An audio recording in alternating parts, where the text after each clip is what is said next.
Bienvenidas, bienvenidos. Hoy nos sumergimos en un territorio clave de la sociología del derecho. Vamos a explorar ideas que realmente nos hacen repensar qué es la ley.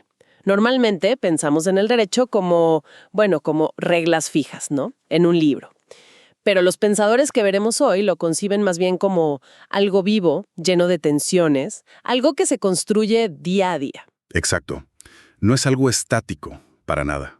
Así que vamos a ver tres grandes corrientes. Primero, Rudolf von Hering y su idea impactante, diría yo, de la lucha por el derecho. Una idea muy potente, sí.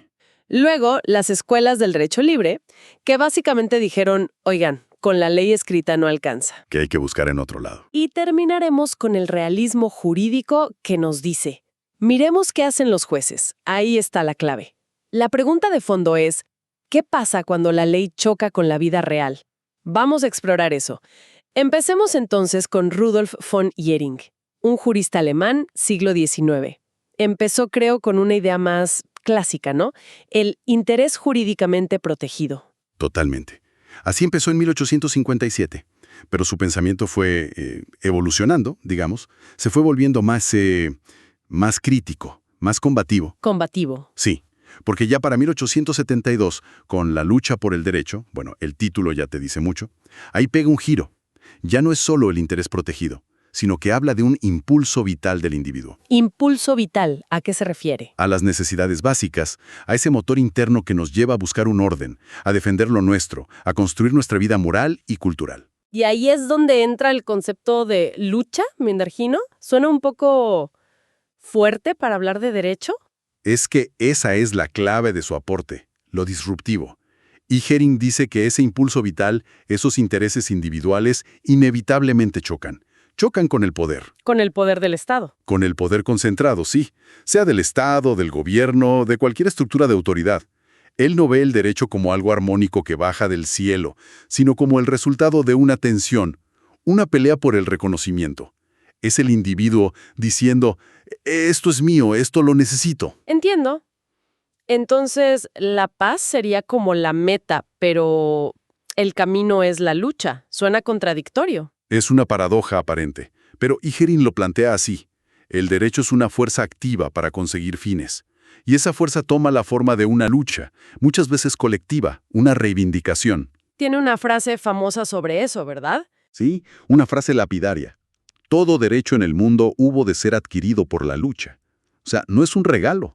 Hay que arrancarlo, dice él, a quienes se resisten a darlo. Esto me lleva a pensar en el símbolo de la justicia. La balanza, la espada. Exacto. Hering le da una lectura muy interesante a ese símbolo. La balanza, claro, es el equilibrio. Ponderar intereses. Pesar los argumentos. Pero, ¿de qué sirve pesar si no puedes hacer cumplir la decisión? Ahí entra la espada. Es la fuerza para garantizar que lo que la balanza dice se cumpla. Claro. Y Hering es muy gráfico. Sin espada, la balanza es impotencia. Sin balanza, la espada es fuerza bruta. Necesitas las dos. ¿Y la venda en los ojos? ¿Qué representa para él? La imparcialidad, que la justicia no mire a quien tiene delante, solo los hechos y la ley.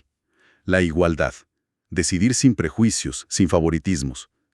Toma ese símbolo universal y lo carga de este significado de tensión entre equilibrio y fuerza. Es una visión muy potente. Y luego él profundiza en la idea de necesidad, sobre todo en el fin en el derecho. ¿Cómo se conecta esto? La necesidad es el motor de todo para Hering. Es lo que nos ata a la sociedad. Él retoma esa idea clásica de Aristóteles, ¿no? El son politikon, el animal social. Que necesitamos vivir juntos. Exacto. No somos islas. Necesitamos a los demás para sobrevivir, para desarrollarnos. Ninguna relación, ninguna lucha por derechos tiene sentido fuera de la comunidad. Los romanos hablaban de consociación, vivir por y con otros. Se refiere a nuestra naturaleza misma, entonces. Totalmente.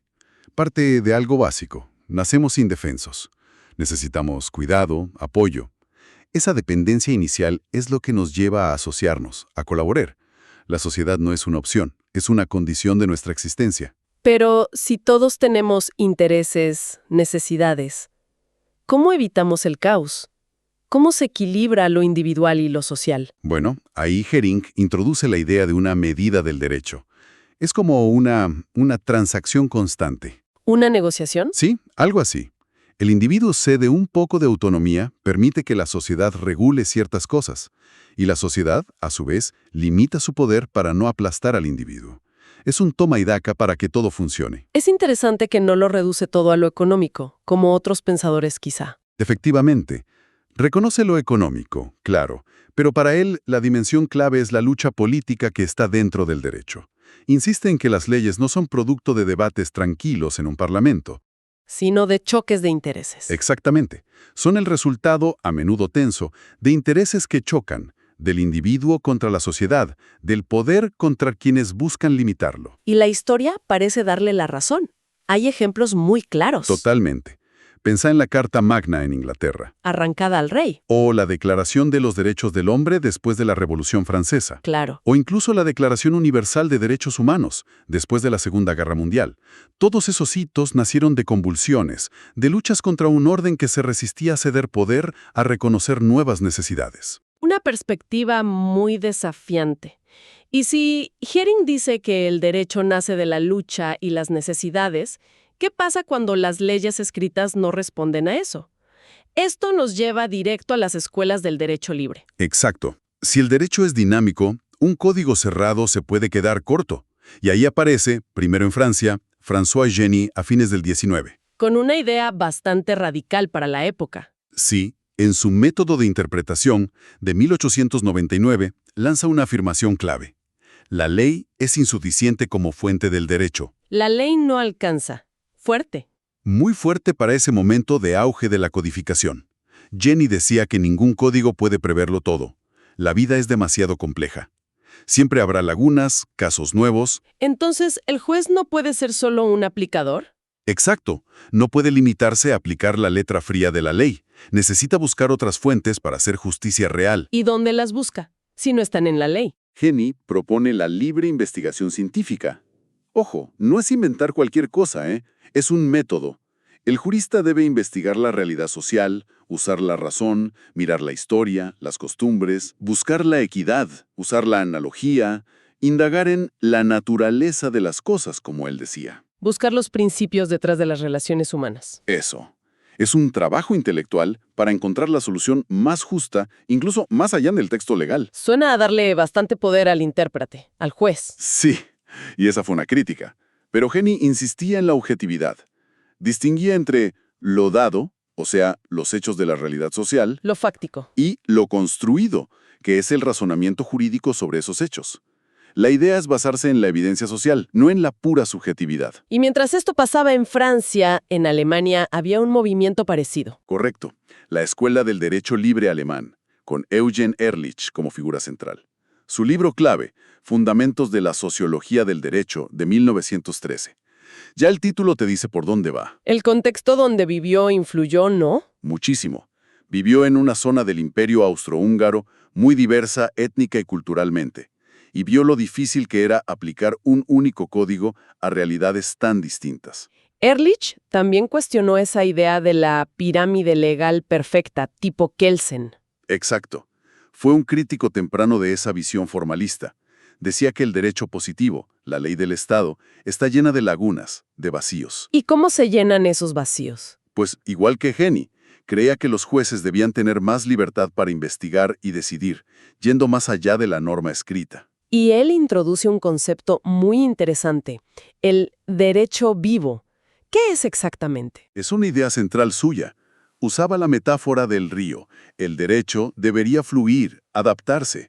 Las leyes fijas pueden ser como diques que lo estancan. Y el derecho vivo sería el río. Exacto. Es el conjunto de normas y reglas que la gente realmente sigue en su vida diaria, en sus negocios, familias, a veces sin darse cuenta de que están aplicando derecho. Es el que emerge de la sociedad misma. No el que impone el Estado desde arriba. Justamente. ¿Y cómo se manifiesta ese derecho vivo? ¿Dónde lo vemos? Ehrlich identificó los hechos normativos, que son la base. Mencionó 4 principales: el uso, la costumbre, Lo que hacemos repetidamente. el dominio o poder, las relaciones de mando, la posesión, quién controla qué, y la voluntad, los acuerdos, los contratos. Esas son las raíces. Esos hechos sociales crean normas de facto. Después, el Estado puede venir y formalizar eso en leyes de propiedad, contratos, familia, pero la raíz, para Ehrlich, está en esa práctica social viva. Fascinante. Pasamos de la lucha de E. Herring al derecho que vive más allá de la ley, con el derecho libre. ¿Y a dónde nos lleva el realismo jurídico? Parece que pone el foco en la acción. Totalmente. A ver, si el derecho vive en la sociedad y a veces fuera de la ley escrita, ¿cuál es el derecho efectivo? El realismo jurídico, muy influido por el pragmatismo estadounidense, da una respuesta, digamos, muy directa. ¿Cuál es? El derecho es lo que los jueces hacen. Punto. Su valor real se mide por su eficacia práctica, por la probabilidad de que un juez aplique una norma en una sentencia. El foco se mueve de la norma en el papel a la decisión concreta del tribunal. Y aquí surge un nombre clave. Oliver Wendell Holmes, Jr. Sí, juez de la Corte Suprema de EEU, figura central del realismo norteamericano. Su definición es casi un eslogan. El derecho no es más que una profecía. Una profecía. Una profecía de lo que los tribunales harán. Para él, especialmente en el common law basado en precedentes, la habilidad del abogado no es tanto saberse las leyes de memoria, sino predecir cómo va a fallar el juez. El derecho es lo que los jueces dicen que es. Esa frase resume un poco la idea, ¿no? Sí, aunque sea una simplificación, captura la esencia. Es una visión muy pragmática. Enfocada en los resultados, en lo que pasa en la realidad. Muy pragmática. Muchos realistas eran jueces, abogados, gente metida en la práctica. Les importaba menos la lógica interna del sistema legal y más cómo funcionaba en el mundo real y qué consecuencias tenía. Y la versión escandinava del realismo. Mencionaste a Alf Ross, Carl Olof Krona. Los escandinavos también se enfocaron en la eficacia, pero quizás con un análisis más filosófico, sociológico, sobre el lenguaje jurídico, la psicología de los jueces. Alf Ross usó una analogía muy conocida, la del ajedrez. ¿La del ajedrez? ¿Cómo es eso? Ross dice que las reglas del derecho, como las del ajedrez, no existen en un mundo ideal. Existen en la mente de los jugadores, o sea, los jueces y funcionarios. Ellos las internalizan. Exacto. Y actúan según esas reglas. Nosotros como observadores podemos deducir cuáles son las reglas vigentes mirando cómo juegan, analizando sus sentencias. Entiendo. Observando la práctica. Y para ellos, un componente clave de las reglas jurídicas es que regulan el uso de la fuerza. La coacción siempre es el último recurso cuando se rompe una norma. Esa espada de Ehring vuelve a aparecer, de alguna manera. Entonces, tanto norteamericanos como escandinavos, aunque con matices, apuntan a lo mismo. El derecho real es el que se aplica en los tribunales. En esencia, sí. Hay otras corrientes menores, como el realismo de interpretación, que también dicen que el significado de la ley no está fijo. Se construye cuando el juez la aplica. Todas coinciden en algo. Sí, todas rechazan el formalismo puro. Ven el derecho como una creación judicial, como un instrumento para fines sociales, y su valor se mide por sus efectos prácticos. Hicimos un recorrido intenso, ¿eh? Empezamos con E. Herring y el derecho como lucha, como campo de batalla por intereses. Una visión muy dinámica. Luego, las escuelas del derecho Libra que nos dicen, la ley escrita no es todo, miren la vida social, el derecho vivo. Que hay que ir más allá del código. Y finalmente, el realismo nos para frente a los tribunales y nos dice, aquí, en las decisiones de los jueces, es donde el derecho realmente se manifiesta. Exacto. Y lo interesante es que, a pesar de sus diferencias, todas comparten ese desafío a la visión del derecho como algo abstracto, lógico, separado de la sociedad. Nos obligan a verlo en su dimensión social. Social, práctica, conectada al poder y fundamentalmente como algo humano, dinámico y, sí, a menudo conflictivo. Nos recuerdan que el derecho no es solo texto. Es contexto y es acción. Justamente. Queda entonces una pregunta flotando, ¿no? Si el derecho es todo esto, lucha, costumbre, interpretación judicial, ¿cómo cambia eso nuestra forma de ver las noticias sobre fallos judiciales o nuestras propias experiencias legales? Es una buena pregunta para seguir pensando. Quizás esa frase de Ehring sobre la lucha resuena distinto ahora. Cada derecho conquistado fue el fruto de una lucha. Sin duda, da para reflexionar.